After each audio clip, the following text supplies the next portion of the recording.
I'm Scott. This is Gavin. And I'm Craig.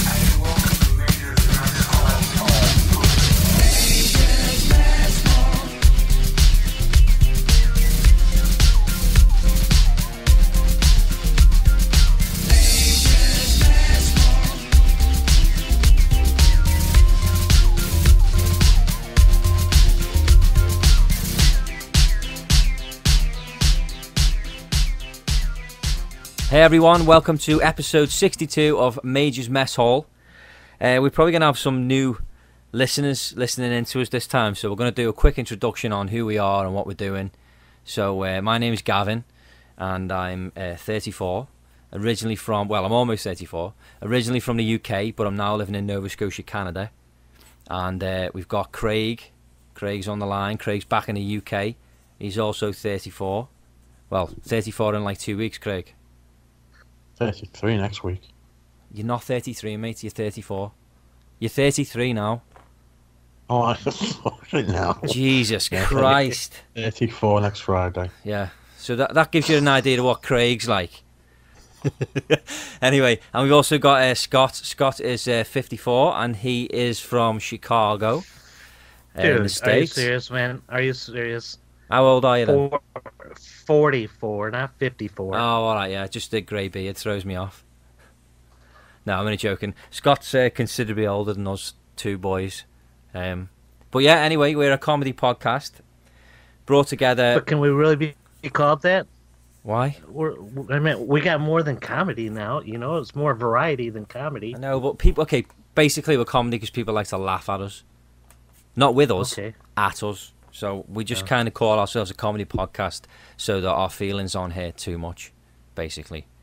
But yeah, no, the basis is that basically the three of us are friends. I've known Craig my whole life, and we met Scott via our mutual love for the Canadian TV show Trailer Park Boys, which is filmed here in Nova Scotia, and that's kind of where we're all brought together. It was another friend of ours, Dave, known as Major. That was what we called him, the Major, and he sadly passed away. And doing this podcast was a way to kind of make it feel like he was still with us, because the four of us used to talk together all the time.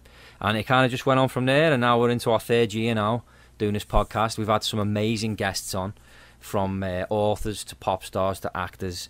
Like it's just such an eclectic mix of people, and we're really having fun along the way. We do pub crawls every year. Our first one was in Canada, and Craig and Scott flew over to me, and we did a really amazing pub crawl in the city of Halifax. And then the following year we went to Chicago to meet Scott, and we did a pub crawl there as well, and that was fantastic. And this year it's back in Halifax, and there's talk of it being in the UK next year. So yeah, that's basically it really. We're just a comedy podcast, and I think now I'm going to mention who our guest is for this episode. So we were really lucky to talk to somebody that is from one of the biggest, in fact I'm going to say go on record and say the biggest comedy show in the UK. His name is John Challis, and he's best known for playing Boise on Only Fools and Horses.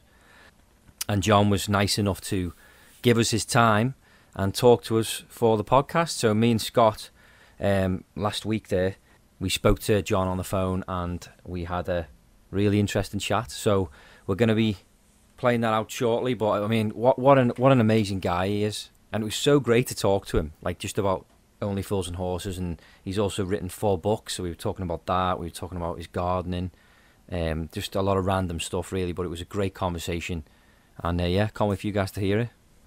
Just as nice as can be, man. We learned a lot from him, and I really enjoyed this pod. Yeah, it was wonderful to talk to him. I mean, for our North American listeners, which is most of our listeners are North American, because we haven't really branched out into the UK yet, but that's kind of what we're trying to do now. Only Fools and Horses is probably the best way to describe it is it's probably the Seinfeld / Friends equivalent in the UK, and it's still popular today. They stopped filming it in 2003. But it's shown on reruns all the time, and it's just whenever they do like a countdown of like the top 10 best British sitcoms ever, it's always at the top, always number one. It's always Only Fools and Horses, and you've got the likes of Fawlty Towers in there as well, and Blackadder, and different things like that. But Only Fools and Horses is always at the top. It's won so many different awards, and to have John come on and talk to us was just like it blew us away, really.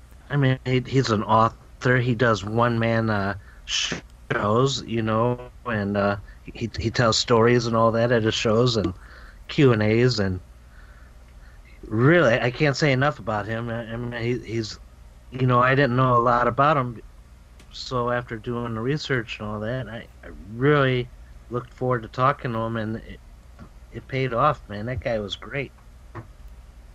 So we got that coming up, but before we listen to that interview, I think we're going to do a quick recap with how everybody's been and what everybody's been up to. So we're going to start with Craig. Craig, do you want to let us know what you've been doing?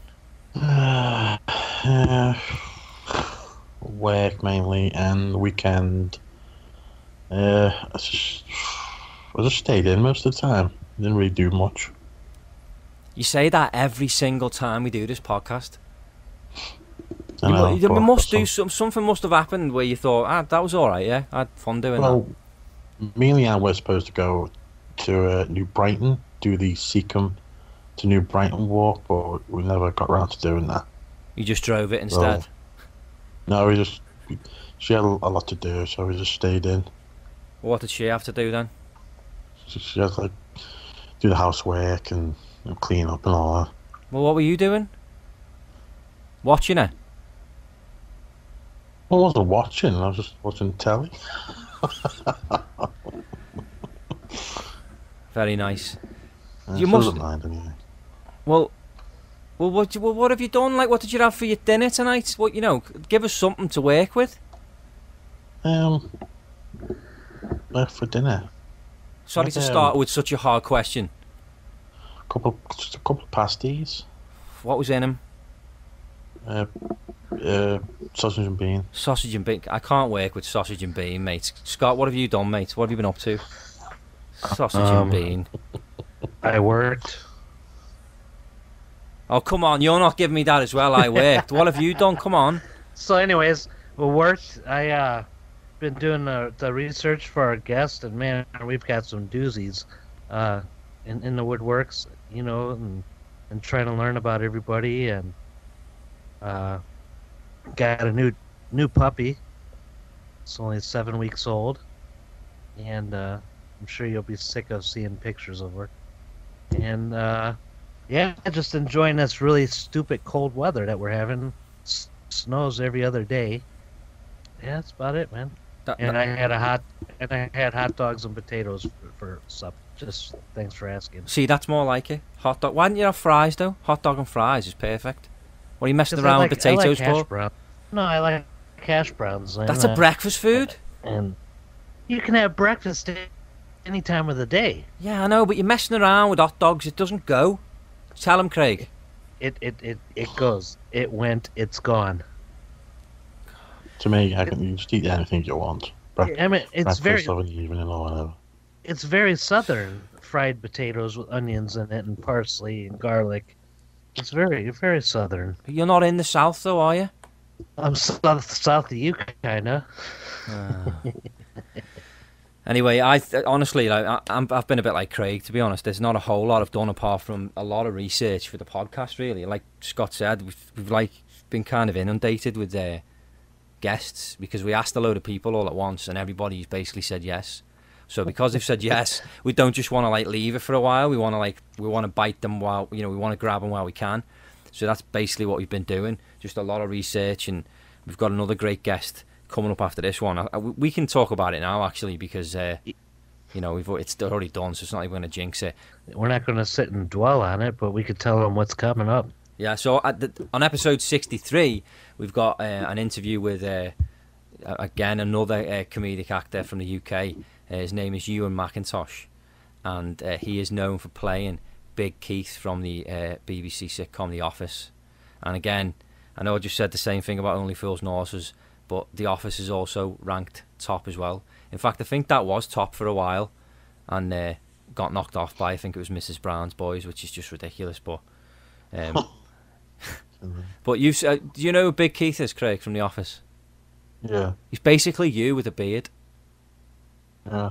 Yeah, I've got to talk to him, mate. Craig also, by the way, for our listeners, Craig never does interviews because he's terrible at them. I mean, you can tell now that we're trying to talk to him, we're his friends, and he doesn't want to talk. So there's no point in bringing in a guest because he doesn't care. He's got no enthusiasm at all for anything apart from when he breaks wind. So there's just no point. So me and Scott just do the interviews, and it works for you that way, doesn't it, Craig? Yeah. But plus the time difference, you know. I mean, he's 6 hours ahead of me, 4 of you, you know. Yeah. So that wouldn't make the slightest bit of difference if we were even on the same schedule. He would be exactly the same. This is what you've met the guy, Scott. You know what he's like. Anyway, yeah. So he's more lively in person. So episode 63. Stay tuned for that one because it was so funny. Like we even kind of recreated one of the scenes that he does in The Office with Ricky Gervais, and it's just hilarious. I mean, just such a pleasure to talk to these people. You know, they're giving us their free time, and all you can do is thank them and just be very, very grateful. And just to touch up on you, we asked like a lot of people on, and they all said yeah. So it was almost like overwhelming that we got hit with all the yeses, like right off the bat. Yeah, you know. Well, we've done that in the past. We've asked a lot of people, and half of them don't get back to us. Some of them are busy, and then like one or two might say yeah. So that's kind of what we do. We just, we just cast the net wide and just pull in whatever's in the net. The net's usually full of holes and everything escapes. But this time, somebody must have patched the net up because we've got everybody in. So it's like, Jesus, what are we supposed to do now? So we just basically tried to work it out to have do all these pre-recorded interviews. So that's kind of what we're working on at the moment.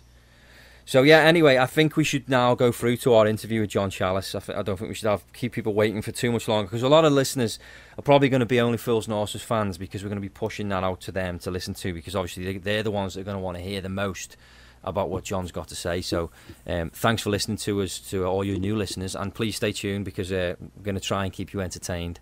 But Scott, you want to introduce... In fact, no, Craig, introduce the interview. It's the interview with Only Fools and Horses actor John Challis, who plays Boise. Enjoy. Wow. Okay, now you got it right for once. Wow, he nailed it, man. Stick a party in me pocket. I'll fetch the suitcase from the van. Cause if you wanna bastards but you don't ask questions, then brother, I'm your man. Cause where it all comes from is a mystery. It's like a changing. Over the last 2.5 years, the Mess Hall has got to talk to a lot of great actors, authors, and musicians, and today is no different. We are honored to have with us someone who is best known for his role as Boise from the award-winning comedy Only Fools and Horses. We're talking to John Challis. Thank you for coming in here today. Well, it's a pleasure. Thank you for asking me, Scott. You know, we don't get the show Only Fools and Horses here, so when I go visit Gavin in Canada, I get to sit and watch because he has the DVDs, and oh yeah, I love it, man. Your character is amazing, and I can guarantee laughs out of that. Yeah, I know. It seems to have struck a chord over the years. It's amazing to me because when we started back in 1981, it was just another episode of a series. You know, I'd done a lot of episodes of a lot of shows, and I had no idea we'd still be talking about it all these years later. But I thought he was such an unattractive character. He was so pompous and and superior, you know. But everybody started recognizing him. They said, "Well, I know someone like that," you know. And so that's why it caught on, and it's still popular today. And people impersonate the character wherever I go, still to this day, you know. Why do you think that it is still popular today? Because it's a very timeless show. There's a lot of shows that are kind of just lost in time, but like that one today, it still stands up.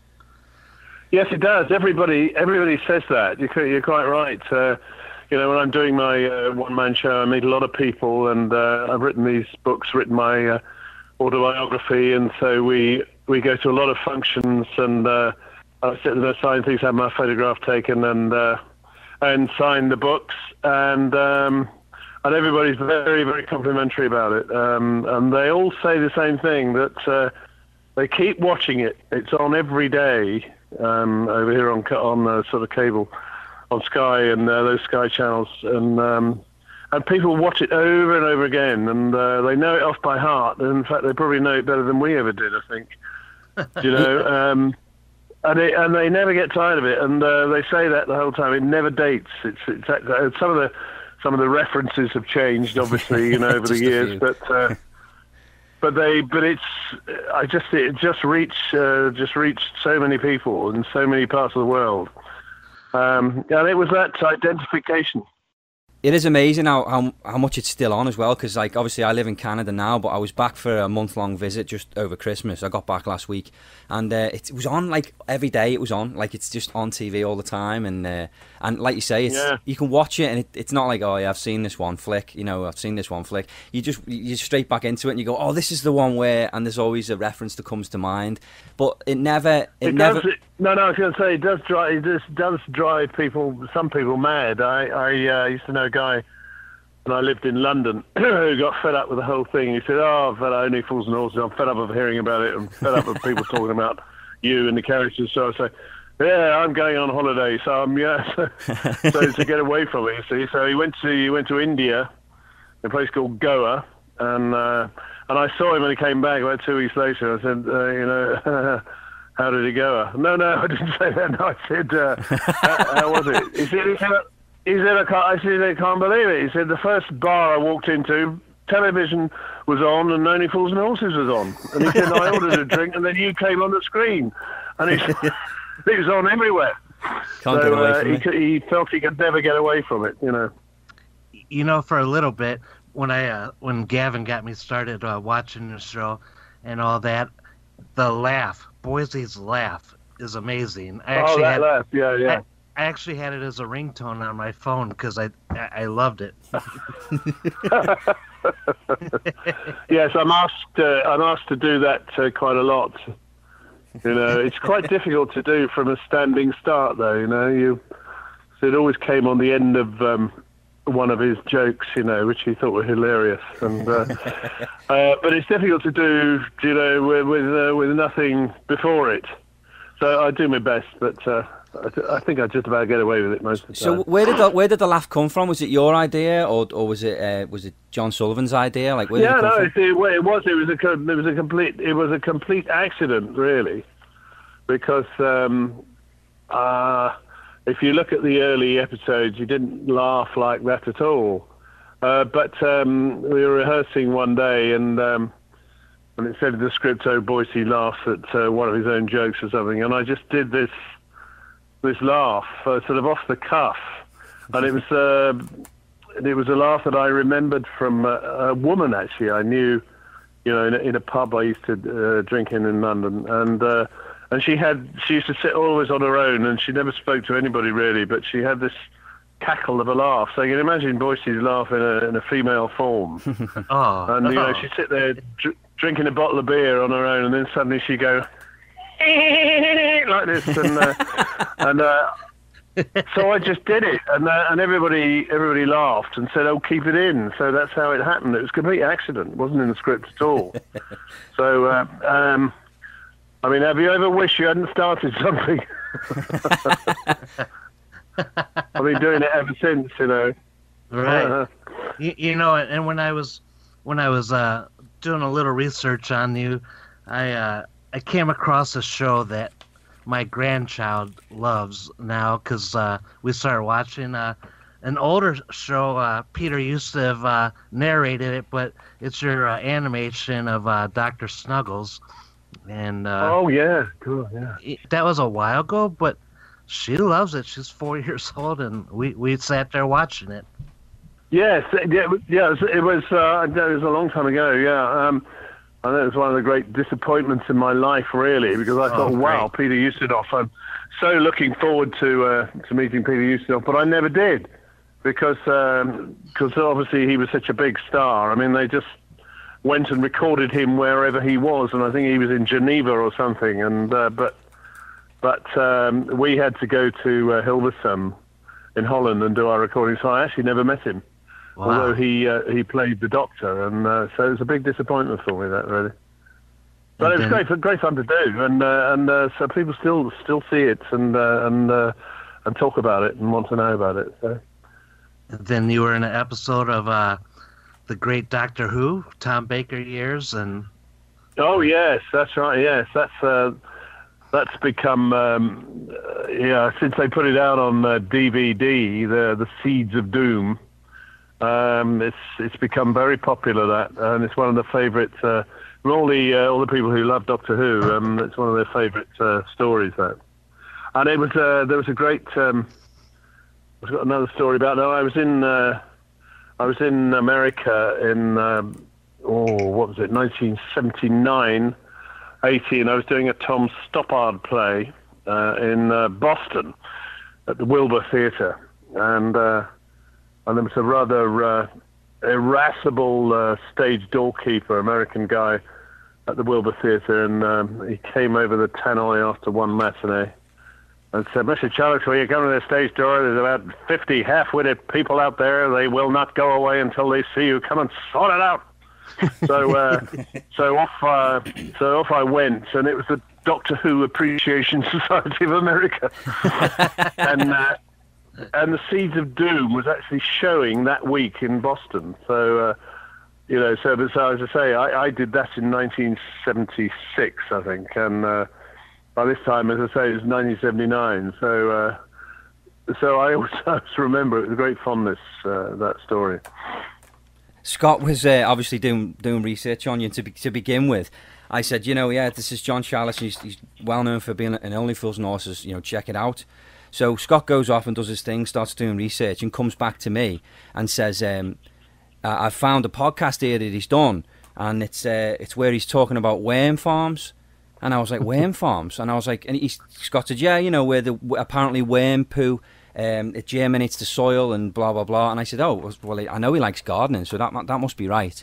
So then I just went with it for a while, and then I was like, "I need to listen to this podcast that he's talking about because John's not mentioned anything on Twitter about worm farms."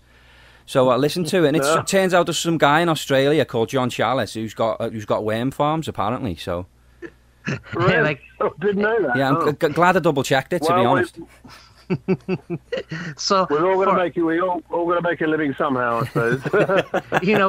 but for like the longest time, I thought it was you, and I was like, "Man, I gotta talk to John about worms, man." And so he's like, "Well, yes, they are very important to us all, of course. Particularly if as you say, particularly if you like gardening. I mean, they're very important." There's so many people, so many other things want to eat worms. That's the trouble. Oh, yeah. Well, talking about that as well, I know that you're a patron of the British Hedgehog Society. How did you get involved with that? Well, I just being a bit of a gardener, of course, I realised how valuable hedgehogs are in the garden, because they eat slugs and things which eat all your plants if you're not careful. So they're very useful, and also rather charming creatures, I think. Very secretive creatures. You hardly ever see them.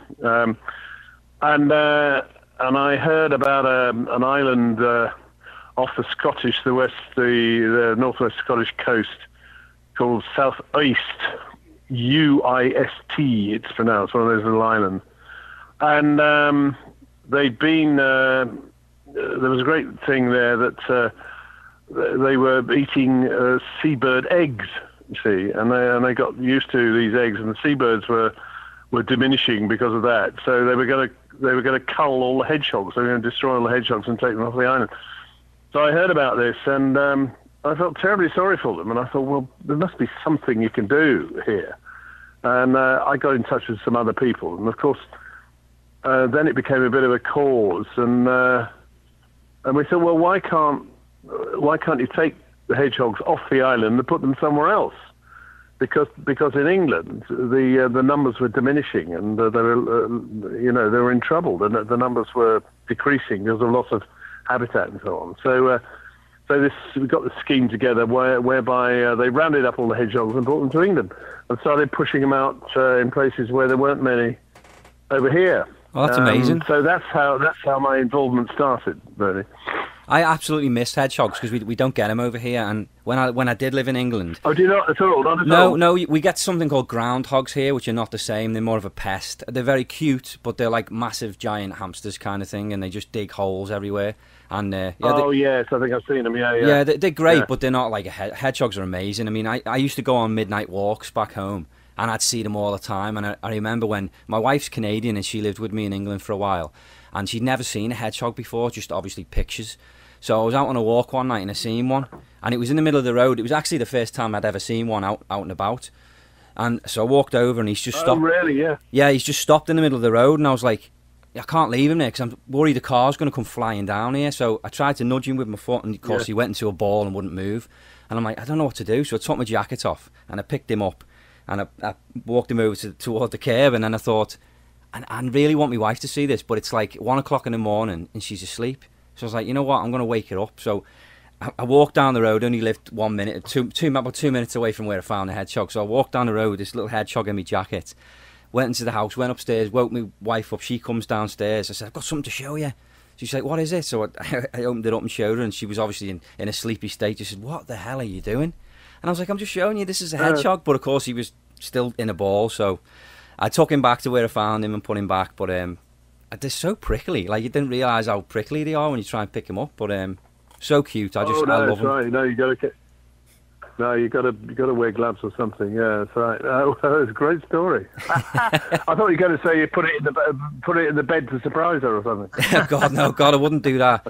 But no, it's just when I went over to nudge him, like he was moving really slow, and I thought, right, he needs to go quicker, so I'll give him a nudge. And as soon as I nudged him, straight into a ball and wouldn't move, and I thought, oh, this is the last thing we need in the middle of a road.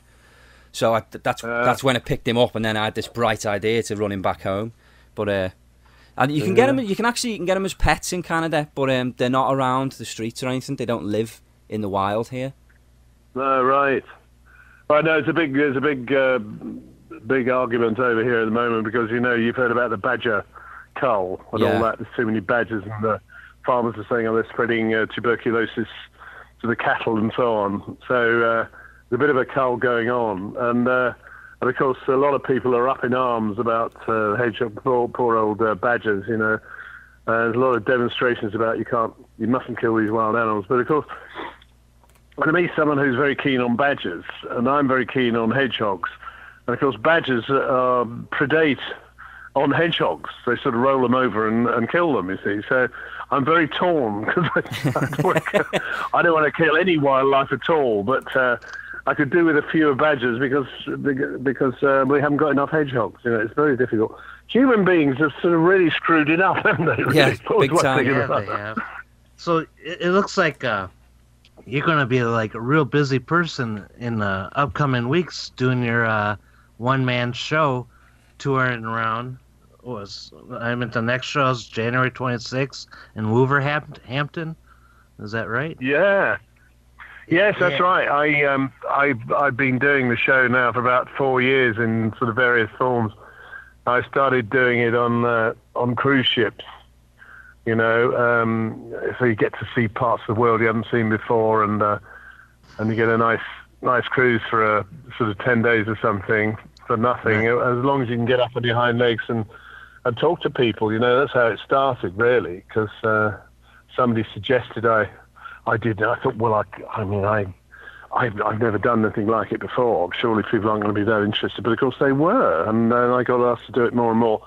And then it became this one-man show, which is now 2 hours long, and people seem to love it. It's on the back of my autobiography, as I say. So, because so many people ask me, how did it happen, and where did you start, and why did you do it? And I started thinking about these things. And people find it very interesting, And the thing I hear most is it's not only great fun and amusing, but also very interesting. I talk about the business and the business of being a jobbing actor for 50 years. I've had a lot of adventures, but the way the business works, people find very interesting as well. So there's a lot of interest on that level, but also. I get to meet a lot of the people who've put us where we are. They're the people who watch the telly and so on, and so it's really nice to meet people who've who've done that, and that's something I do after the show. You know, after the show's over, I sort of go front of house and meet people and have my photo taken and sign a few books. And it seems to work very well. People like that sort of personal contact, I think. Every time I come back to visit, I'm always hopeful that there'll be a show of Only Fools and Boise around where I am. But so far it hasn't happened. But I'm hoping one year I'll be around and I'll be able to come and meet you. That'd be great. Yes, I mean, anybody who's interested out there, I mean, you just got to get on the website, which is wigmorebooks.com, and there's an events page there, so it'll give everybody the dates, you know, where I'm going to be at a certain time. So it's great. I mean, a lot of people are sort of very disappointed they can't see it for some reason, but that list is there, and as I say, I've been doing it for 4 years, so I've got to most places, I think. But not to Chicago. Yet. But I'll be at the UK hopefully in October of 2019. I know it's a long ways away, but you never know. It'll be my first time there, and it's one place I've always wanted to go in my life. So we're. Oh, great! Yeah. Well, I as I say, I don't obviously know. You know what the future holds, but the show seems so popular, and people keep asking me to do it. So I dare say I'll be at a theatre somewhere doing it. So it'd be great to see you. And it's got to be a great payoff, honestly. Like when you're behind the TV, you don't get to see the people's reactions, but when you're live on stage, you get to see them laughing at your jokes and your stories, and that's got to be such a great thrill. Well, it is.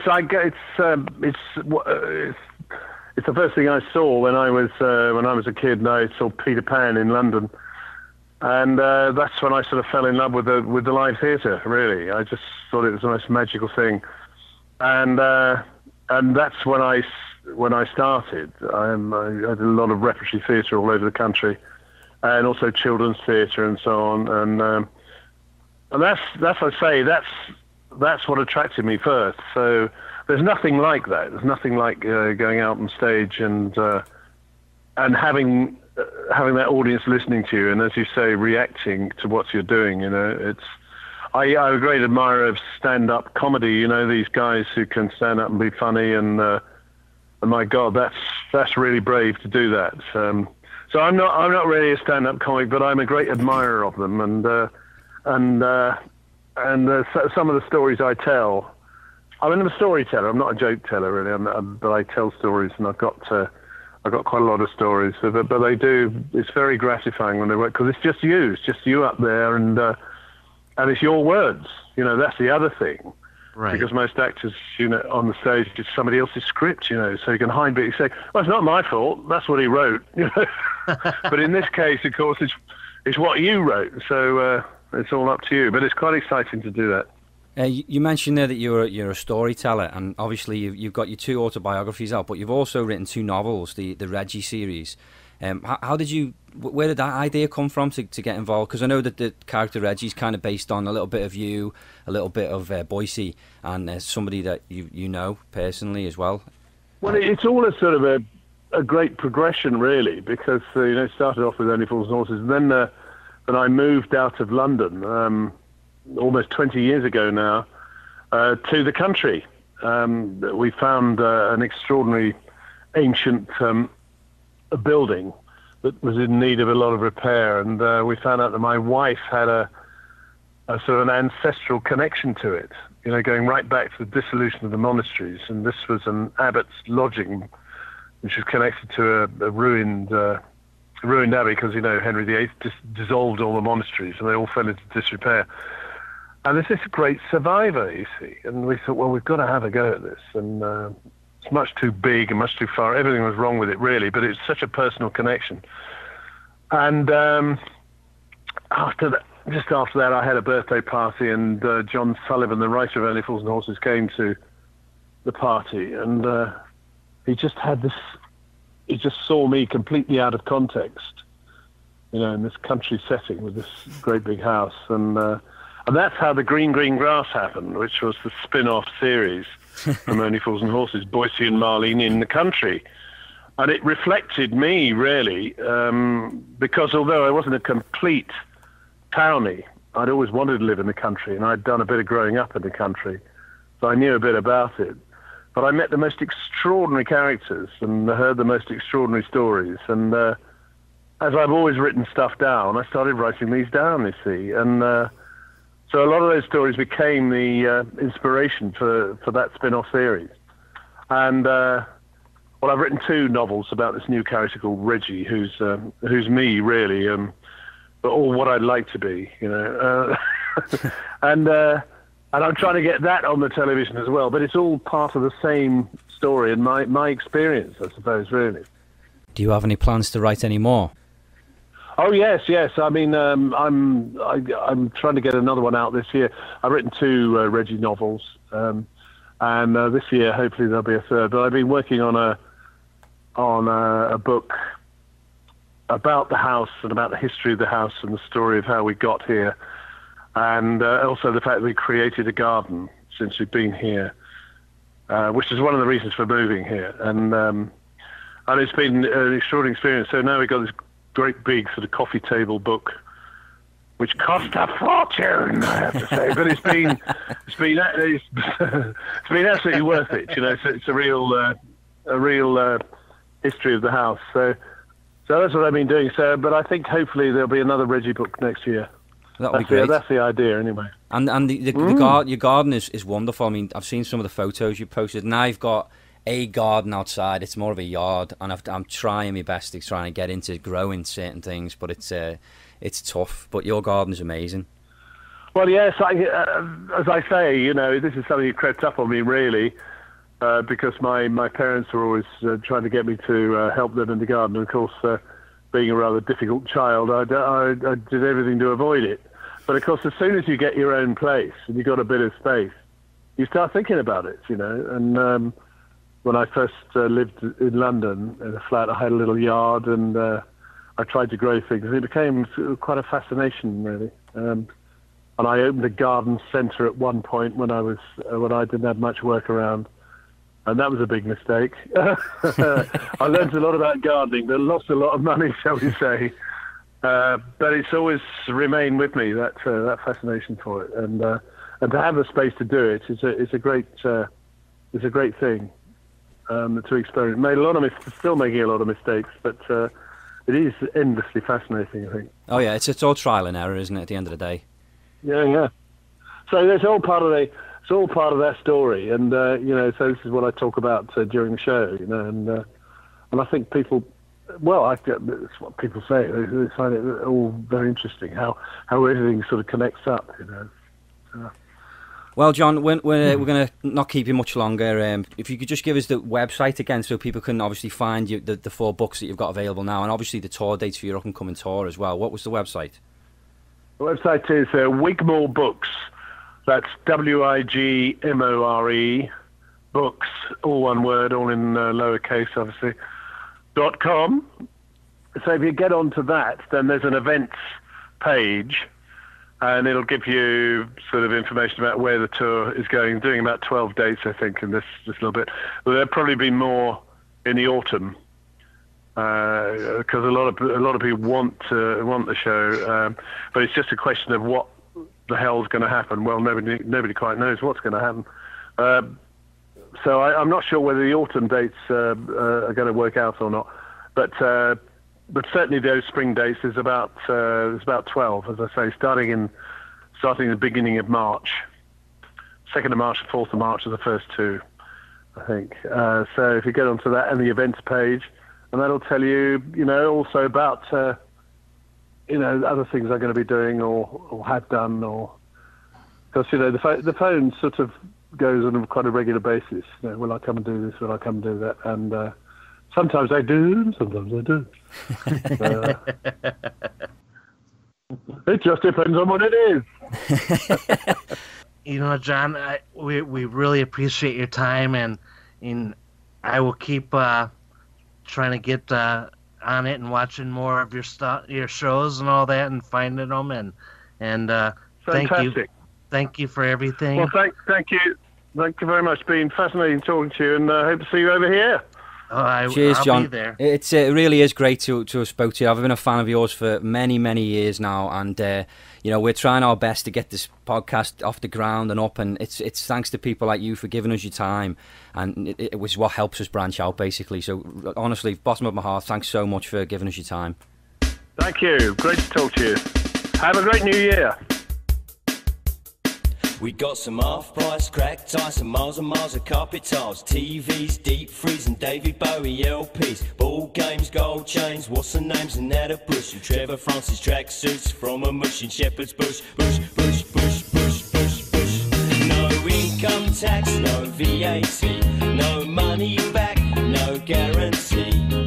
Black or white, rich or poor, we'll cut prices at a straw.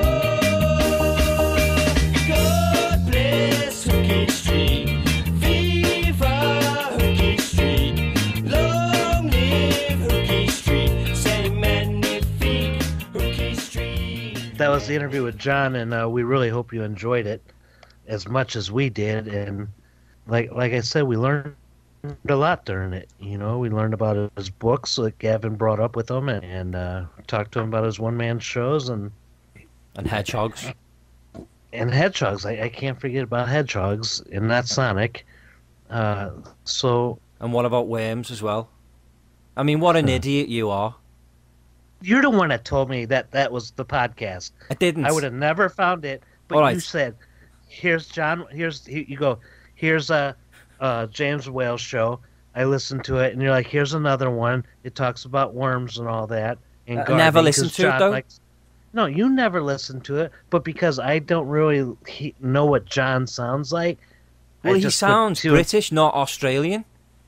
You know what? It's some characteristics are the same. Oh, that's offensive. You're just the same as the Canadians, aren't you?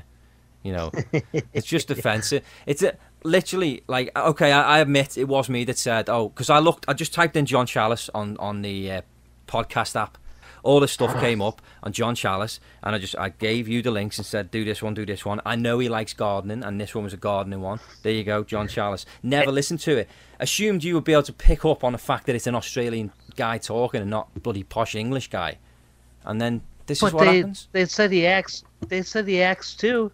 Whoever that John Chalice was, So I just said, hey, okay, go with it. And he talked about worm poop and raising worms and cultivating the feces from a worm and making it garden. I'm just so glad that I just checked that out. Like literally half an hour before we were due to record, I thought, you know what, I'm just gonna have a little listen to this now.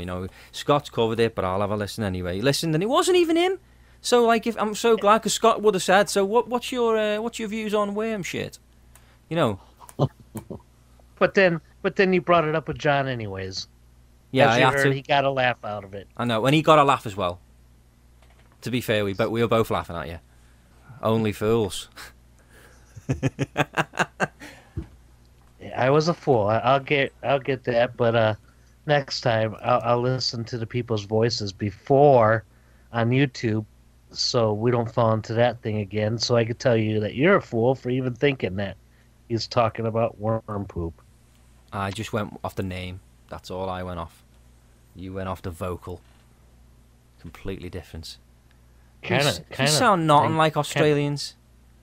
Kind of thank goodness about it wasn't him, because wow, that would have really been kind of boring, huh? Well, you say that now, but I've got the other John Chalice coming on next week. Right, okay, so before we go, Craig, you haven't said hardly jack on this episode, so you need to do something with your life, Craig. You're gonna have to talk now, mate. So what can we ask Craig to get him to talk? We're not doing any features on this episode, but we try to have fun. We try to have different features. Gavin puts together the most amazing jingles for each one. We got food reviews. I suppose you got a jingle from John. Yeah, we got a jingle from John, yeah. In a Boise voice, or just... No, he does it. I'll tell you what, we'll play it now. Hi, this is John Chalice here, probably better known as Boise from Only Fools and Horses. And I want you to listen to the Major's Mess Hall podcast. Yeah, as you can see there, he does it at the end, like so. Oh, right. And we also got one off Ewan from the office as well. We get a jingle off everyone we talk to. We just don't always use them. You don't even listen to the podcast, so I don't know what you're asking for. Craig never listens back to the shows. Only when you play them. He keeps it all fresh in his mind. I still like the Chicago one. God, we did the one Christmas episode. Christmas one wasn't. It was good. He only listened to that because I played it for him when I was back in England at Christmas. Yeah. But see, if you like that one, then maybe you should think, well, maybe I like other ones. You should have a listen, Craig. I don't know. It's been weird listening to like the very first episode. Cause you don't have to go that far back. Again, I don't like listening to my own voice. Also, we got some kind of big news. Let's change the subject. Change the subject. Well, Craig don't care. No, Craig, go ahead, man. Talk about how you don't listen to the show. Let's see it. Go on. Major's Mess Hall is going to be hopefully on a new home pretty soon. You know, we're already on the Armed Forces Radio Network. And now, in 2 weeks, we are going to be on a comedy radio network called Jokes and Jams. You know, where they play comedy 24 hours and music. So that's from Mad Hatter Productions. Yeah, they're going to be helping us out as much as they can, and vice versa. Yeah, I can't wait for that as well. Just helps us branch out a little bit more. And they are bringing in some pretty big name guests, so be good for us. Of course. You know, we're always open to having anybody on that they're willing to let us have on to have a chat with them. Just a slight change of subject again. It's going to go back the other way to Craig. Craig, I'm going to let you now very quickly give out the details for our pub crawlers coming up in May. Go. Well, I forgot what the date is. Oh. Come on, mate. It's in May, I know that. Well, I just said that, so yeah. There's only 31 days of May, so you're narrowing it down. I'll come on the 5th. We're actually broadcasting you thinking now. No. So the weekend after that? Yeah. Yes. I'm sorry about this, guys. It's the 19th then, yeah? Correct. 19th. Saturday the 19th in Halifax. We haven't picked a destination. We haven't picked a location yet to meet at. But it may well be the Split Crow because it was last time. But we might change it up. Yes. Meet somewhere. All right, calm down about the Split Crow, will you? Getting excited because he had deep fried pepperoni. I know. You know what? Fried pepperoni. I forgot about that. That was really good. We all enjoyed it. We had a fun time. So we're basically going to hit every bar back up that we hit before. I meant. Are you sure you want to meet in the Split Crow? Because remember last time you had to pay to get in after a certain time. Yeah, true. Unless you really want people to pay to get in. Yeah, you made a good point there. We may go to Boston Pizza across the street. No. It ain't even a street. Yeah, we'll avoid the Split Crow. Craig, that's the most sensible thing you've ever said, mate. I agree there. Definitely. We'll avoid the Split Crow. Forget it. It's not going. The last time I went to Boston Pizza, you smeared chocolate on my nose. What? Yeah, you were eating those chocolate things and you rubbed it in my face. God, you make it sound sexual. You were pretty mean, man. Well, but you didn't make it sound mean. You made it sound like it was like a sexual thing. First of all, explain it was a table full of people and I was showing off. It was just us, and it was a candlelight dinner. God. And Gavin scooted in real close to me, and he looked at me in my eyes and tried to figure out who I was looking at. And then he said, "Your breath stinks, have a mint." And then carried on. Right, so we'll move on from that. But yeah, we'll meet. I think the Red Stag, Craig. Like Craig picked it. Where are you meeting, mate?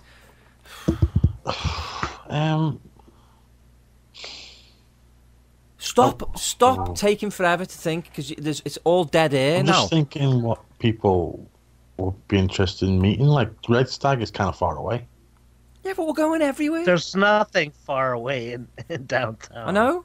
You throw a stone and... Yeah, but you got like Boston, and you got like the Argyle. You got the Irish bar opposite the Argyle. You got What's that? Humphrey Murphy's or whatever, or with the 60 something plums. Salt and plums. Maxwell's plum. Yeah. You I also said got Maxwell Salt Plum and as well. plums. No, I said something. You just say words. That's all. You just said, pick a word I and said say it. something plums. Salty. But no, I mean we're going to hit all of it up. There's a new bar, and I forgot the name of it now, but it's where the Argyle was, Craig, because that's gone now. I think it's called like I can't even, something to do with beers, like pints or something. But we'll go there. I just don't know what it's called, so I can't. This is terrible, isn't it? We're supposed to be giving out the details here, and we don't know what we're doing. I apologise. No, I meant we'll no. closer to the time. Yeah, one thing, we'll meet at the Red Stag, call it a day, and walk around and just have fun. And Kirk, Alex, Mushi, Steve, Colin, you guys listening or whatever, really hope you guys come, and hope Michelle could stay longer than a half hour with us this time. Yeah. And Craig, make sure you shake Steve's hand. I'm sure about that, will you? I know, No, it was because rude, I mate. went to It go reflected shake his bad. It wasn't went to rude. go I just shake didn't see him stick his hand out. You know what? I went to go shake his hand in March when I went to see him last time, or when they came and seen us, and he just looked at it and he said, "Craig didn't shake my hand. I'm not shaking yours." So he remembers, man. He really remembers. Yeah, if I remember. Yep. Right, okay, we're going to wrap it up now. So that was episode 62 of Major's Mess Hall. We are available on iTunes, SoundCloud, Stitcher, TuneIn Radio, Google Play, Weeby Geeks Network. If you go to, I can't remember the name of the website, but type in Weeby Geeks on Google and you'll find it. We're on there. We're on the Armed Forces Radio Network, soon to be on Jokes and Jams, which is a Mad Hatter's production. So find us. Like us, share us. This is my impression of Scott now. Like us, share us, follow us, and we're going to be there. I thought I was listening to myself. But that's a cool version. You like us, share. But really it's like us, share us, follow us, and we're going to be there. Fucking voice on helium. Yeah, when you suck on a balloon. I got to go. See you guys. No, I was only kidding. Jeez, but okay, see ya.